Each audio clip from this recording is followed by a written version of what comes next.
Hey, what up, Jam fam? So, Brawl Stars actually announced a round of balance changes a couple of days before they actually go live, which means we actually have time to talk about them. So that's what we're going to do today. We are going to jump into some balance changes. We're going to talk about the changes that are coming to the game in the next couple of days. And we're going to be going off Chosen Network's graphic here. No particular reason why we're using Chosen's today. Just happened to be the first one I've ran across. So shout out to Chosen. Make sure you use their code in the Brawl Stars shop if you're going to buy anything in the next couple of days. Anyway, let's go through it. Let's talk about all these balance changes. I'll give you guys my opinion. You guys can let me know what you think about it down in the comments. And yeah, let's get through it. We're going to start with Pam. Now, Pam is getting a pretty chunky damage increase, about 80 damage per shot on her actual main attack. This is a pretty big damage increase. If you land all of your projectiles on a target, this might actually make a big difference. But I don't think this is going to make Pam like a much better brawler. Yes, she might be able to do a little bit more damage here and there, but I think the main problem with Pam is that she has a very long unload speed, which means like it's going to be like lower DPS, and it's just going to take a lot longer to shoot your 3 shots as opposed to another brawler pumping their 3 shots into you. So that could be a bit of a problem. And then Pam's other problem is that her shots spray pretty wildly, and it's going to be pretty hard to land a full clip on somebody if you're at any kind of a distance, especially when compared to other brawlers that actually just shoot in straight lines, like say like 8-bit or something like that. So in my opinion, I do think this is a pretty chunky damage increase, and it could be really nice if you're like point blank in somebody and you can actually land all of your shots on somebody. But if you're at any kind of a distance, which Pam kind of tends to be, then this isn't going to be that big of a change. I do think it's a step in the right direction, and they are recognizing that Pam is a bad brawler right now, but I think she's going to need a full rework to the way her main attack works before they actually like make her meta or anything like that. So step in the right direction, but I think she's going to need a lot more work to actually become like really meta or something. All right, next up we got Willow. She's getting a 600 HP buff. This is a pretty big change. I mean, I don't know what interactions this changes. Again, I'm not like a big nerd about like interaction changes and stuff like that, but I imagine she's going to be able to survive a couple extra shots here and there. Personally though, I'm not going to play Willow just because of this change. I find Willow to be a worse version of Barley. I'm really bad with her super, and I just don't find her to be that interesting of a brawler. Again, if I want to play a control thrower brawler, I'm going to play Larry and Lori, or I'm going to play Barley. I'm not going to play Willow. But if you are a Willow main, this is a pretty good change. You're going to be able to survive a couple extra shots here and there, and I think that's a good change. And maybe it might make her meta for like pros or something like that. But for me, as a casual player, I don't really care that much. All right, Jessie getting a small HP buff. I really don't understand this at all. Jessie felt like a brawler that was more or less perfectly balanced. Maybe you can nerf the HP on her hypercharge super a little bit, and that would have been fine. But I think Jessie, in the state that she was in, was actually fine. So giving her any kind of buff is kind of crazy. Maybe this will like push her up into be like an A-tier brawler or something like that. It's just a small buff. I don't think it's going to be super impactful, but I don't think it was necessary either. So, all right, next up, and I think this is going to be one of the more impactful changes in this round of balance changes. They are buffing Miko's reload speed by 7.7%, basically 8%. And I think that's huge because not only are you buffing his reload speed, you're also buffing his movement speed, because obviously he's like Mortis. You're going to be able to move more when you have more ammo, and him being able to do that is kind of nuts. This is actually huge for me because I really like Miko. I like the brawler's design and I like the brawler's character, but the fact that he has such a long reload speed kind of pisses me off, and I don't really play him all that often because of it. And the fact that his movement is actually tied to his reload speed as well kind of sucks. And the fact that they're buffing it by such a big chunky number, I'm actually pretty hyped for that. And I'm not gonna lie, I think he's gonna be a bit of a nuisance after this change. I think anytime you play a sniper or a thrower and you see a Miko on the other side, you're pretty much doomed, because Miko's gonna be one of those brawlers that just jumps over a wall, jumps right on you, and then he can bail right out, either with his main attack now or with his super. I think Miko's going to be huge. I think he's going to be a very solid brawler now. Not that he was like terrible before, but I just didn't like to play him, and I think he's going to like move up my rankings a lot personally.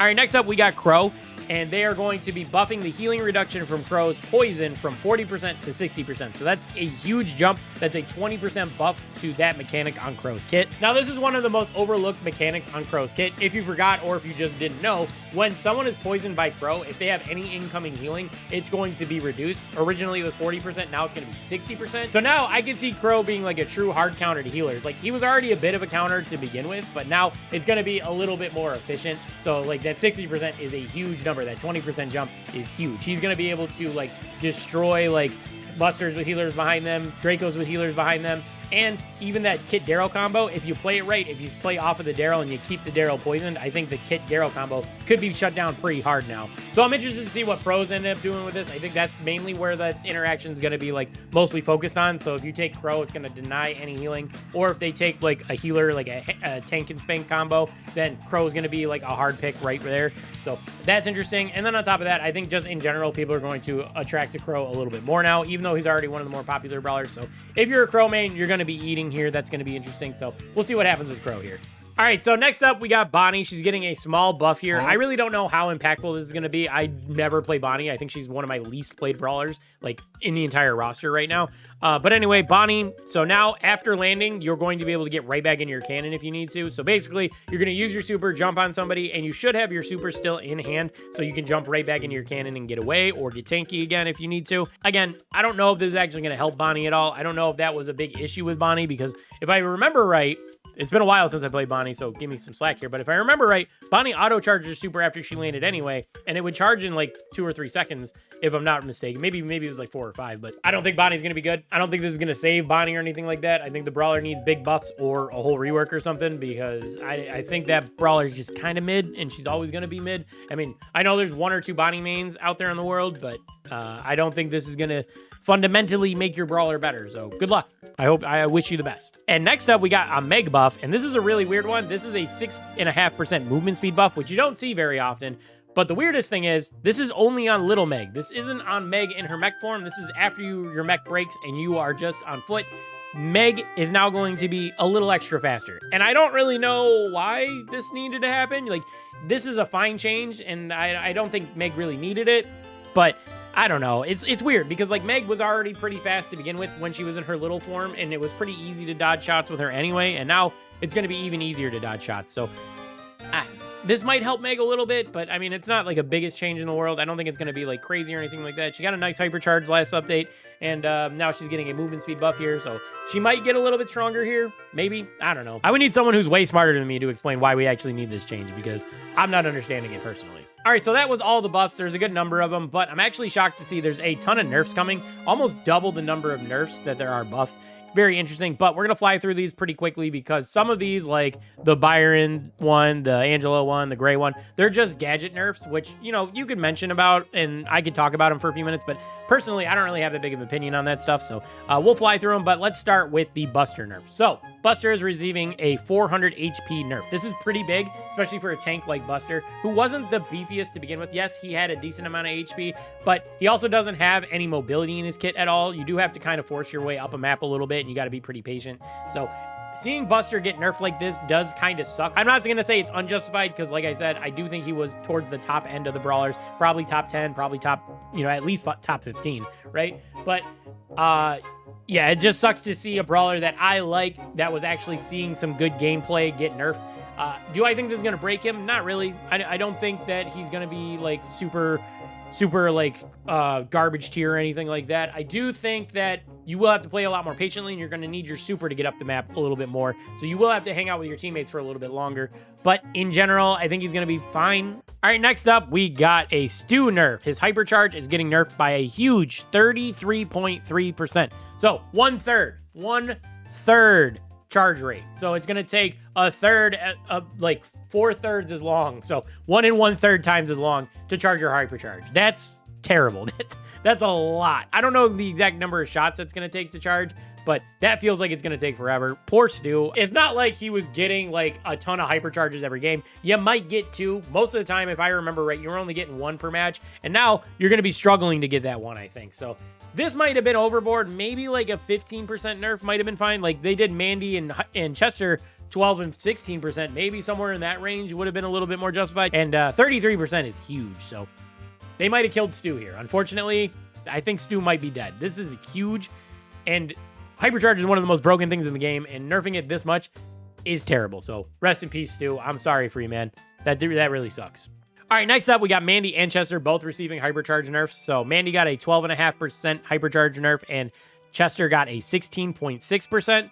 hypercharge nerf. So as far as Mandy, I do feel like this was kind of justified because I felt like that was a very easy hypercharge to charge up, and it was very easy to cycle. Like once like your hypercharge came off and you were able to land another super, it was like very, like, you had a lot of hypercharge going on with Mandy. And I feel like this was a very impactful one too. Like you could get easy team wipes with this hypercharge. So nerfing this down by a reasonable number, not by 33%, nerfing it down by a reasonable number kind of makes sense to me. Now, as far as Chester, I really don't know. I don't know if this one was justified. I haven't played a ton of Chester. I don't even know if I have his hypercharge unlocked personally. Maybe this was needed. I know the hypercharge does a lot. I know, like, obviously it puts down the slow zone. It does the damage over time. It does the bomb damage. I know it's obviously, like, great utility, but I don't know if it was the 16% nerf is actually necessary for it. If you play a lot of Chester, let me know how you feel about it down in the comments, if it needed to happen or not. Don't tell me if you like it or not. I mean, you can tell me if you like it or not. Whatever. Anyway, I don't know if this was necessary. I mean, it happened. We're kind of stuck with it, so maybe it was necessary. Maybe Chester was, like, the best brawler in the game, and I didn't realize it, but I haven't played him all that often, so honestly, I know it kind of sucks, but no opinion here. Maybe it's fine. Maybe it's not. I don't know. All right, moving on from sitting on the fence about Chester's hypercharge, we're going to sit on the fence some more with these gadget changes. I really don't care about these. I personally don't play Gray all that often. I avoid playing Angelo, and I don't even run this gadget on Byron. So all of these changes, I really don't care about. And they are 4-second nerfs. Is it impactful? Well, this one's 3 seconds. Is it impactful? Possibly, but is it going to break the brawlers? I don't think so. Again, do I think these are the most impactful changes in the game? Not really. They're not going to break the brawlers. Were they necessary? Maybe. I don't really know. Someone else can answer that question for you. But in my opinion, if you like these brawlers, still play these brawlers. I don't think this is going to change the way they fundamentally work or anything like that. So it is what it is. All right, let's move on. Now we got a Meeple nerf. This one's actually kind of surprising to me, and it's only a small nerf. It's only 200 damage. But it does suck because Meeple didn't really do the most damage in the world. I never felt like Meeple was doing like crazy damage to begin with. So seeing him get a small damage nerf here, I don't really understand why they did that. I know Meeple's been pretty solid since they buffed him, but I would have liked to see this just stay unchanged. I don't think Meeple was the craziest brawler in the game. Yeah, he can be a bit annoying with his tracking and all that, but I don't think that this needed to actually happen. I think you could have left Meeple alone and then just buffed other things around him. All right, next up, we got 2 Lumi nerfs. She's going to be getting 400 HP nerfed, so from 6,000 to 5,600. And she's going to be getting a 4-second cooldown added to her gadget, so from 18 seconds to 22 seconds. All right, I'm going to recognize this is 100% justified. I really like Lumi. I think she's one of the best brawlers that's come out this year so far. I know there's only been a couple of them so far, but she's definitely my favorite of 2025 so far. And she was the best, one of the best brawlers in the game. Probably top 5, at least, maybe top 3. Maybe the best. I don't know. That's all opinion stuff, right? But in general, she definitely needed it. As a new brawler, she came out and she fit the criteria for a new brawler being OP. And I'm not surprised to see her get nerfed at all. The gadget cooldown, again, 18 seconds is a pretty long cooldown for a gadget. So you're not using it a ton to begin with. So 22 seconds. I don't think it's going to be like super impactful. And this is one of the more annoying gadgets in the game because it's basically a loose super to begin with. So nerfing that, perfectly fine. I'm not going to hate on that at all. And the HP nerf, I think she's still going to be perfectly fine. I don't think that this is going to kill her or anything. This actually brings her more in line with a couple other mid-range brawlers. So I think this is, you know, she's just going to be more competitive in her niche or the role she's trying to fill as a mid-range control brawler. So brawlers like Tara, Penny, Nita, they're going to be able to compete with her a little bit more now that her HP is more in line with everybody else. So that's interesting to see. I'm perfectly fine with all these changes. It was justified, and I think she's going to be fine to use still. They're not nerfing her damage, which was her main, like, attraction thing. So, like, these are perfectly fine to do. All right, B's Rattling Hive gadget is getting a 4-second nerf from 20 seconds to 24 seconds. I know this was one of the gadgets that people really hated. I know people were not big fans of this in general, and a 4-second nerf is probably going to kill this gadget. 20 seconds was already long to begin with. Like, it's already in the upper tier. And now you're adding an extra 4 seconds. I guess the same thing could be said about Gray's gadget, which I kind of blew over. But this one actually does damage where Gray's gadget just kind of breaks walls and pulls you out of position. Yeah, that can be very impactful. But this one, actually, you know what? It does very small damage. I don't know. Is this gadget overpowered and I just don't realize it? I don't know. And I really don't play B all that often, so I can't really give an opinion on it. So I know that I heard people complain that this gadget was strong, but I don't know if they're actually right or if they're just being like whiny about it. So let me know what you think about this one down in the comments too. I, again, don't have an opinion on it. 4-second nerf. It is a long time to be adding onto a cooldown, so we'll see what happens with it.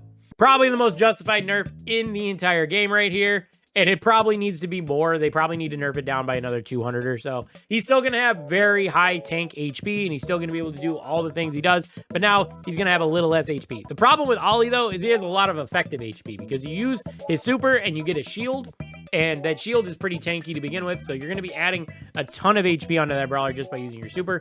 This might help a little bit, but I think they're going to have to nerf either that shield star power, or they're going to have to nerf his HP a little bit more, because Ollie as a tank has a lot of effective HP. This is going to make some impact, but I think he's still going to be a very solid brawler. So it's interesting to see them take this approach, but I think he's still going to be a very good brawler. You can still play him and you can still dominate matches with him. So I think there's going to be more nerfs coming down the line, specifically probably to his star power and maybe another HP nerf. So we'll end up seeing what happens, but as of right now, I think this was justified and I don't think it's enough. So maybe they'll nerf him more in the future. All right, next up is going to be my boy Carl. They are nerfing his heat ejector gadget from 740 damage over time to 600 damage over time. I don't know if this was a justified nerf, though.